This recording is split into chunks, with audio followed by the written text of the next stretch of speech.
हर जख्म अपने साथ एक कहानी लेकर आता है। कभी वह जिस्म पर होता है तो कभी रूह पर क्या होगा अगर यह जख्म भी आपकी ताकत बन जाए? क्या टूटना कभी संभलने का सबब बन सकता है? मोहल्ले में आफताब खान का घर रोशनियों से भरा था। जैनब की हंसी की गूंज गलियों में सुनाई देती थी, लेकिन किस्मत के खेल में मुस्कुराहटें कितनी देर तक कायम रहती हैं? एक रात, एक हादसा, और जैनब की जिंदगी का नक्शा हमेशा के लिए बदल गया।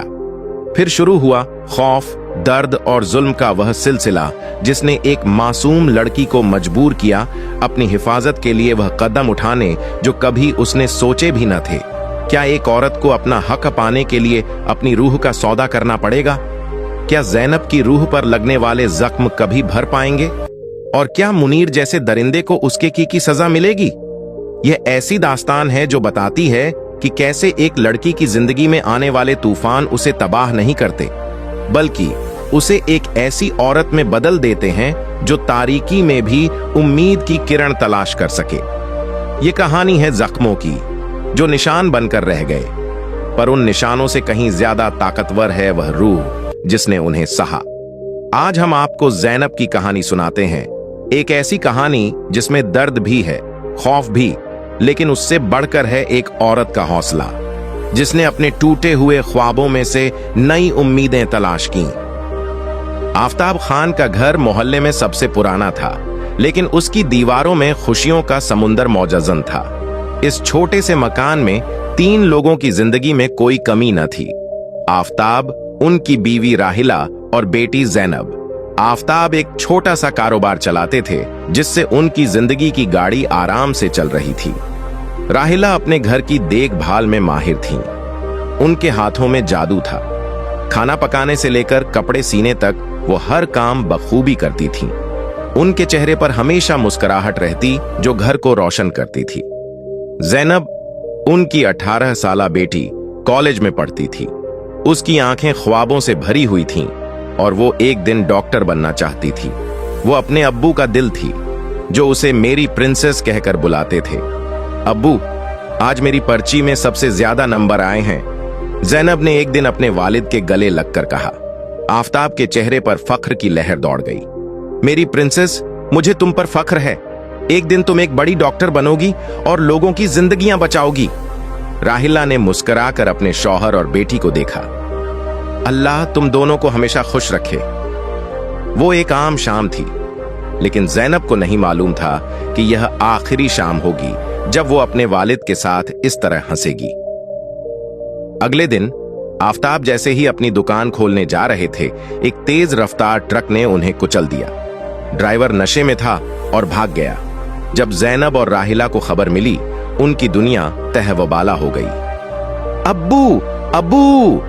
जैनब अस्पताल की राहदारी में चीख रही थी, जबकि राहिला बेहिस्सी की हालत में एक कोने में बैठी थी। डॉक्टर बहुत कोशिश करने के बावजूद आफताब को न बचा सके।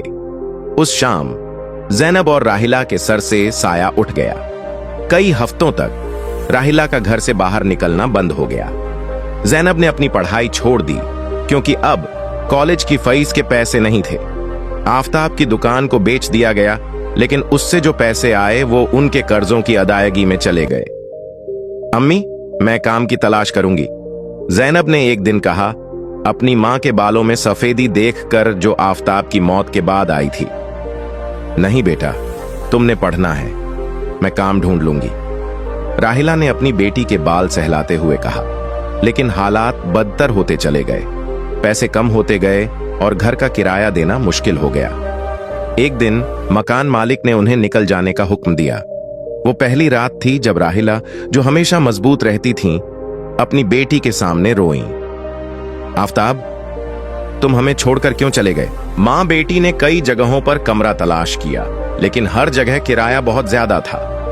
आखिरकार उन्हें मोहल्ले के दूसरे हिस्से में एक छोटा सा कमरा मिल गया जो मुनीर नामी एक शख्स की मिल्कियत था।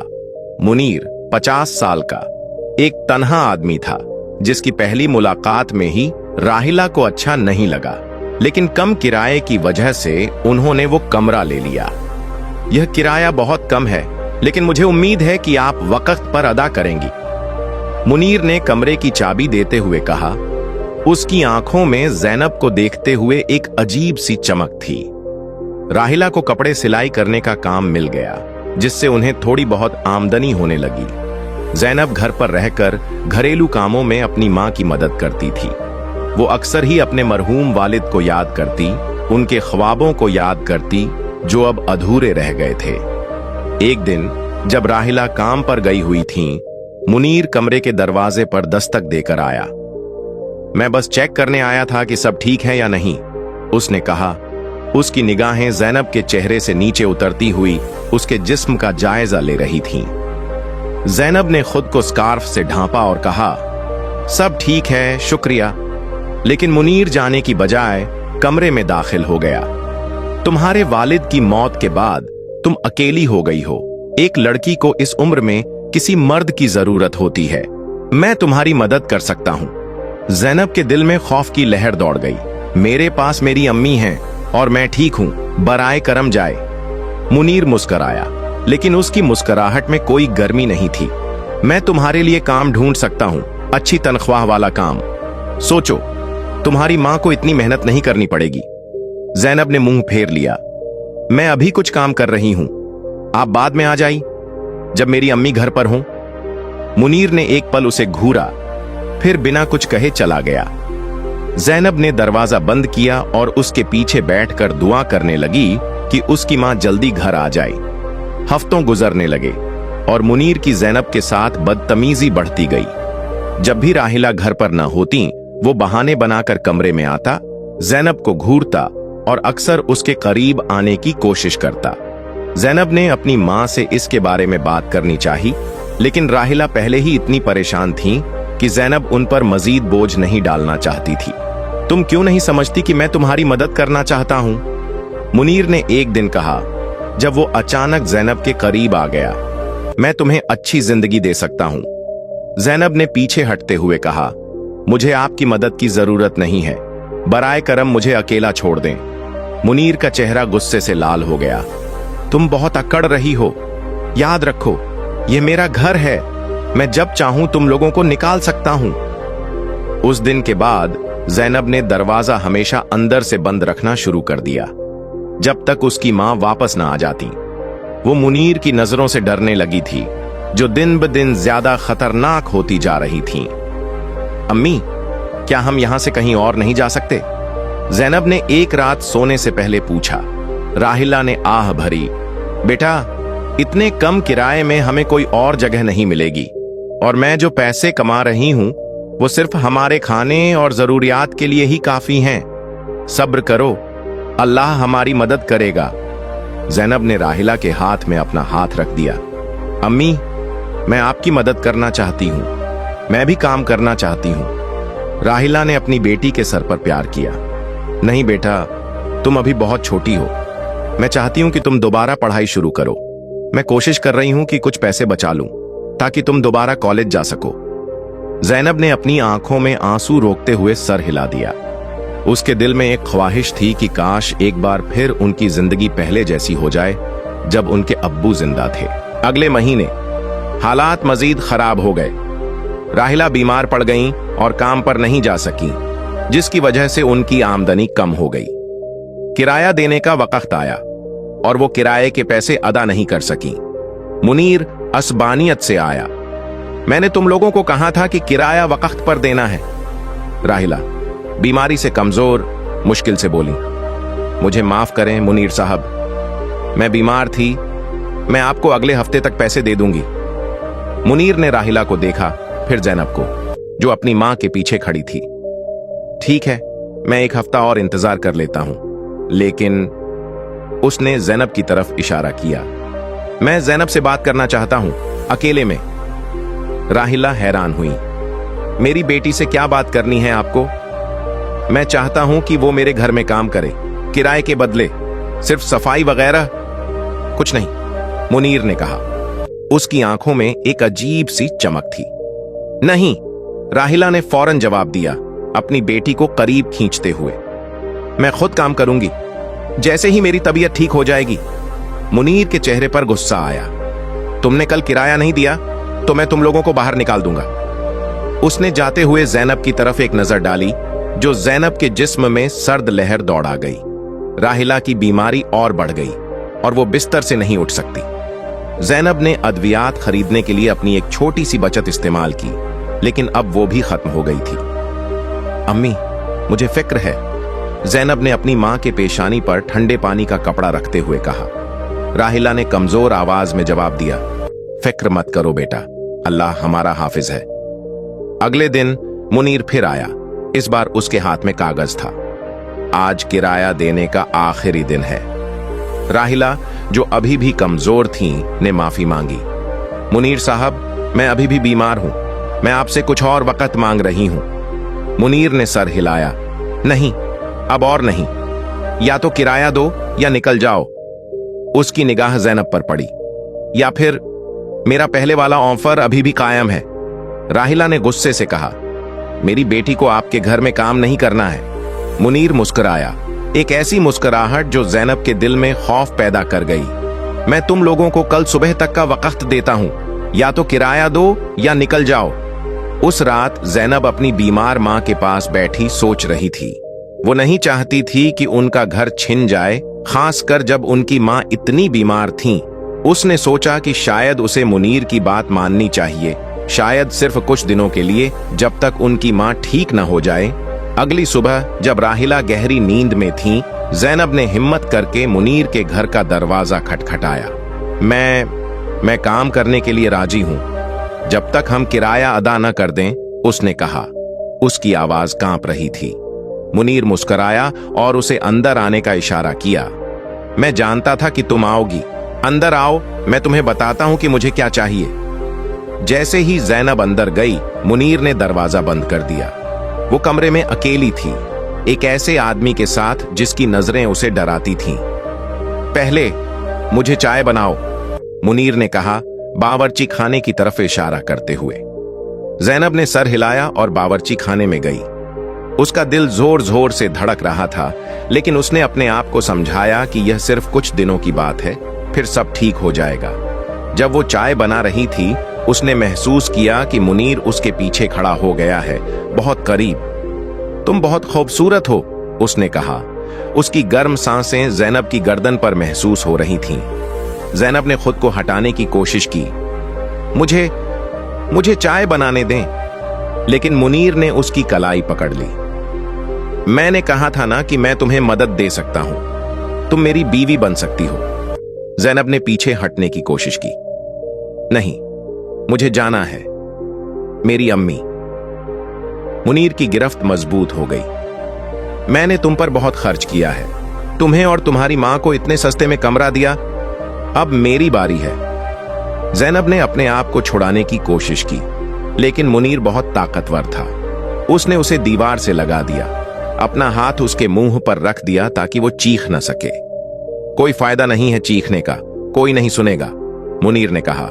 उसकी आंखों में जुनून था।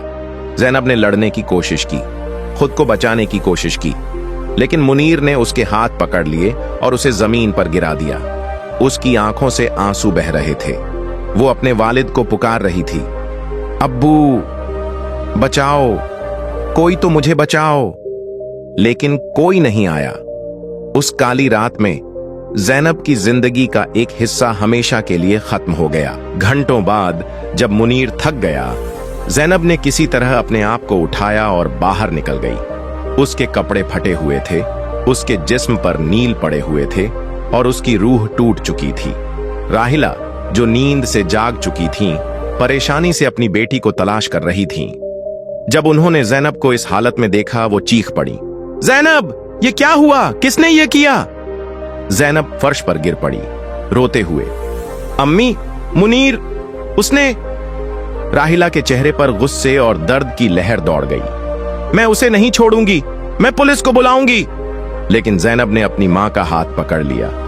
नहीं अम्मी, हमारे पास कोई सबूत नहीं है। हम दो गरीब औरतें हैं और वो ताकतवर है, कोई हमारी बात नहीं मानेगा। राहिला ने अपनी बेटी को गले लगा लिया। दोनों के आंसू एक दूसरे के कंधों पर गिर रहे थे। मैं तुम्हें यहां से ले जाऊंगी जैनब, हम यहां एक लम्हा भी नहीं रहेंगे। लेकिन जैनब जानती थी कि उनके पास जाने के लिए कोई जगह नहीं थी, कोई पैसा नहीं था, कोई सहारा नहीं था। अगले कई हफ्तों में ज़ैनब ने खुद को कमरे में बंद रखा। वो बात नहीं करती थी, खाना नहीं खाती थी, बस खामोशी से रोती रहती थी। राहिला ने बीमारी के बावजूद काम पर जाना शुरू कर दिया। ज्यादा घंटे काम किया ताकि वो पैसा जमा कर सकें और इस जगह से जा सकें। मुनीर अक्सर उनके कमरे के बाहर आता, दरवाजा खटखटाता, लेकिन वो दरवाजा नहीं खोलते थे। वो कभी धमकियां देता, कभी माफी मांगता, लेकिन ज़ैनब को उससे सख्त नफरत हो गई थी। एक महीना गुजर गया और ज़ैनब की तबीयत बिगड़ने लगी। उसे सुबह को मतली आती और वो कमजोर महसूस करती। राहिला ने अपनी बेटी को डॉक्टर के पास ले जाने का फैसला किया। मेरी बेटी हामिला है, डॉक्टर ने कहा। ज़ैनब की जांच करने के बाद राहिला के पांव तले जमीन निकल गई। वो जानती थीं कि यह मुनीर का बच्चा है, उसकी वहशियाना हरकत का नतीजा। ज़ैनब, जो पहले ही अंदर से टूट चुकी थी, अब बिल्कुल बेहिस हो गई। मैं इसे नहीं चाहती, उसने कहा, आंसुओं से भरी आंखों के साथ। राहिला ने अपनी बेटी को समझाया, यह बच्चा मासूम है ज़ैनब, इसमें इसका कोई कसूर नहीं है। ज़ैनब ने रोते हुए कहा, मैं जानती हूं अम्मी, लेकिन हर बार इस बच्चे को देखकर मुझे वो रात याद आएगी। राहिला ने अपनी बेटी को गले लगाया, हम साथ मिलकर इस मुश्किल से गुजरेंगे मेरी बच्ची। जब मुनीर को ज़ैनब की हामिला होने का पता चला, उसने उनके कमरे का दरवाजा तोड़ने की कोशिश की। अब तुम मेरी हो, यह मेरा बच्चा है, वो चीखा। राहिला ने दरवाजे के पीछे से जवाब दिया, जाओ यहां से, हम तुम्हारा मुंह नहीं देखना चाहते। मुनीर ने धमकी दी, मैं पुलिस को बताऊंगा कि तुम्हारी बेटी ने मेरे साथ जिना किया है। तुम्हें पता है यहां इसकी क्या सजा है? राहिला ने ज़ैनब को देखा, जो डर से कांप रही थी। हमें यहां से जाना होगा बेटा, उसने कहा। आज रात जब वो सो रहा होगा।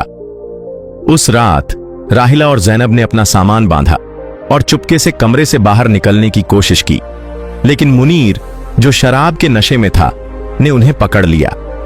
कहां जा रही हो तुम लोग? उसने गुर्राया, ज़ैनब की तरफ बढ़ते हुए। राहिला ने अपनी बेटी के सामने आते हुए कहा, दूर रहो इससे। मुनीर ने राहिला को धक्का दिया, जिससे वो जमीन पर गिर गईं। वो ज़ैनब की तरफ बढ़ा, तुम मेरे साथ चलोगी वहां जहां मैं कहूंगा। ज़ैनब, जो अपनी मां को जमीन पर देख चुकी थी, अब और नहीं डरी। उसके अंदर कुछ टूट गया था। वो बावर्ची खाने की तरफ भागी और एक चाकू उठा लिया। मेरी तरफ मत आना, वो चीखी, चाकू उसकी तरफ पकड़ते हुए। मुनीर हंसा, तुम मेरा क्या कर लोगी? तुम एक कमजोर लड़की हो। जैसे ही मुनीर ने उसकी तरफ कदम बढ़ाया, ज़ैनब ने बिना सोचे समझे चाकू उसके सीने में घोंप दिया। मुनीर की आंखें हैरत से फैल गईं और वो जमीन पर गिर गया। खून उसके सीने से बह रहा था। ज़ैनब ने चाकू गिरा दिया, उसके हाथ कांप रहे थे। मैंने क्या किया? राहिला ने जल्दी से अपनी बेटी को पकड़ा। हमें यहां से जाना होगा, अभी। वो दोनों गली में भाग गईं, मुनीर को खून के तालाब में छोड़कर। राहिला और ज़ैनब ने पूरी रात भागते हुए गुजारी। अगले शहर तक पहुंच गईं। वो नहीं जानती थीं कि मुनीर जिंदा है या मर गया है, लेकिन वो अब पीछे नहीं देख सकती थीं। मैंने उसे मार दिया अम्मी, ज़ैनब ने रोते हुए कहा। मैं एक कातिल हूं। राहिला ने अपनी बेटी को गले लगा लिया। नहीं बेटा, तुमने अपना दिफा किया। उसने तुम्हारे साथ वो किया जो किसी इंसान को नहीं करना चाहिए। उन्हें एक छोटे से गांव में एक घर मिल गया, जहां किसी को उनके बारे में नहीं पता था। राहिला ने वहां एक छोटी सी दुकान में काम करना शुरू किया और वो अपनी जिंदगी दोबारा बनाने की कोशिश करने लगी। ज़ैनब की हालत अब बेहतर हो रही थी। उसने धीरे धीरे उस बच्चे को कबूल करना शुरू कर दिया जो उसके पेट में पल रहा था। राहिला ने उसे समझाया कि यह बच्चा भी एक मासूम है और उसे प्यार और मोहब्बत की जरूरत होगी। 8वें महीने में ज़ैनब के पेट पर वो निशान अब भी ताजा था, वो निशान जो मुनीर ने उसकी रूह पर छोड़ा था। लेकिन अब उसके अंदर एक उम्मीद भी थी, एक नई जिंदगी की उम्मीद। एक दिन जब ज़ैनब घर में अकेली थी, दरवाजे पर दस्तक हुई। उसने दरवाजा खोला और सामने 2 पुलिस अफसरों को देखकर डर गई। आप ज़ैनब हैं? एक अफसर ने पूछा। ज़ैनब का दिल धड़कने लगा। जी, मैं ही ज़ैनब हूं। हमें आपसे कुछ सवालात पूछने हैं, दूसरे अफसर ने कहा। जैनब को लगा कि यह आखिर में पकड़ी गई है मुनीर के कत्ल के लिए। उसने कांपते हाथों से उन्हें अंदर आने का इशारा किया। क्या आप मुनीर अहमद को जानती हैं? पहले अफसर ने पूछा। जैनब ने सर हिला दिया। जी, वो मेरा मकान मालिक था। क्या आप जानती हैं कि उसके साथ क्या हुआ? जैनब की आंखों में आंसू आ गए। मैंने लेकिन अफसर ने अपना हाथ उठाया। वो गिरफ्तार हो गया है। हम जानते हैं कि उसने आपके साथ क्या किया था। जैनब हैरान रह गई। वो जिंदा है और आपको कैसे पता? दूसरे अफसर ने कहा। आप अकेली नहीं हैं जिनके साथ उसने ऐसा किया हो। हम कई महीनों से उसकी तलाश में थे। जब आपने उसे जख्मी किया, उसे अस्पताल ले जाया गया और वहां एक नर्स ने उसे पहचान लिया। उसने हमें बताया कि मुनीर ने उसके साथ भी ऐसा ही किया था। पहले अफसर ने आगे बढ़कर कहा, हमें आपकी गवाही की जरूरत है ताकि हम उसे सलाखों के पीछे बंद कर सकें। जैनब की आंखों में आंसुओं के साथ एक उम्मीद की किरण भी थी। क्या मुझ पर कोई इल्जाम नहीं है?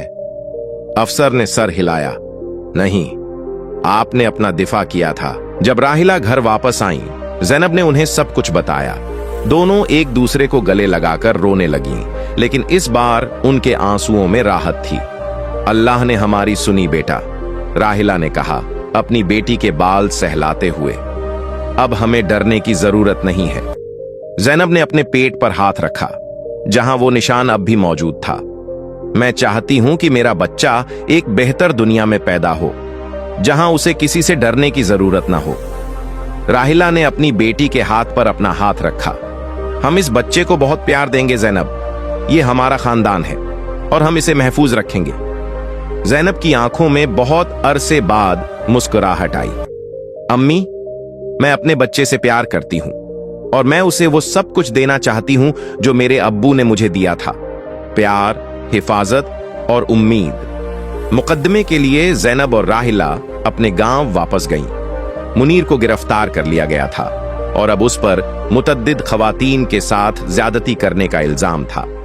जैनब ने अदालत में अपना बयान दिया, अपने आंसुओं को रोकते हुए अपनी कहानी सुनाई। मुनीर को 20 साल की सजा सुनाई गई और उन खवातीन को इंसाफ मिला जिनके साथ उसने ज्यादती की थी। 1 माह बाद जैनब ने एक सेहतमंद बच्ची को जन्म दिया। उसे उम्मीद नाम दिया गया क्योंकि उसने जैनब को एक नई जिंदगी की उम्मीद दी थी। जैनब के पेट पर अब भी वो निशान था, लेकिन अब वो उसे अपनी ताकत की निशानी समझती थी, न कि अपनी कमजोरी की। वो एक ऐसी औरत थी जिसने अंधेरे में भी रोशनी की राह तलाश की थी। राहिला और जैनब ने अपने आफताब खान के पुराने घर के करीब एक छोटा सा घर किराए पर लिया, जहां से उनकी कहानी शुरू हुई थी। जैनब ने दोबारा पढ़ाई शुरू करने का फैसला किया और राहिला ने अपनी पोती की देखभाल में मदद की। तुम अब्बू की तरह हो, राहिला ने एक दिन जैनब से कहा, उसे उम्मीद को गोद में लेते हुए देखकर। इतनी मजबूत, इतनी बहादुर। जैनब ने अपनी बेटी को देखा, जिसकी मासूम आंखें उसकी तरफ देख रही थीं। मैं चाहती हूं कि उम्मीद भी मजबूत बने, लेकिन इस तरह नहीं जैसे मुझे बनना पड़ा। मैं चाहती हूं कि वो महफूज रहे, खुश रहे। वो खुश रहेगी, मेरी बच्ची, राहिला ने कहा अपनी बेटी के सर पर हाथ रखते हुए, क्योंकि वो इतनी मजबूत मां की बेटी है। जैनब ने अपनी मां को गले लगा लिया और ऐसी दादी की पोती जो कभी हार नहीं मानती। बाहर सूरज निकल रहा था। एक नए दिन की शुरुआत हो रही थी। जैनब ने खिड़की से बाहर देखा। वो आसमान जो कभी इतना अंधेरा लगता था, अब रोशनी से भरा हुआ था।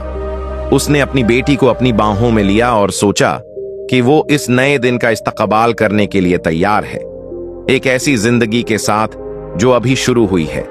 उसके पेट पर मौजूद निशान अब भी उसे याद दिलाता था कि उसने क्या झेला है, लेकिन वो अब उसे अपनी कहानी का हिस्सा मानती थी।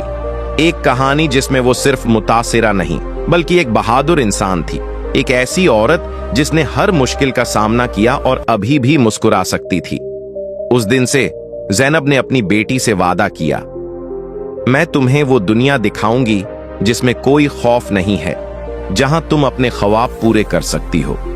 और उम्मीद गोया अपनी मां की बात समझ गई हो, मुस्कुरा दी। उसकी छोटी सी मुट्ठी ने ज़ैनब की उंगली पकड़ ली। एक ऐसा बंधन जो उन्हें हमेशा के लिए जोड़ देगा, एक बंधन जो किसी निशान से ज्यादा मजबूत था।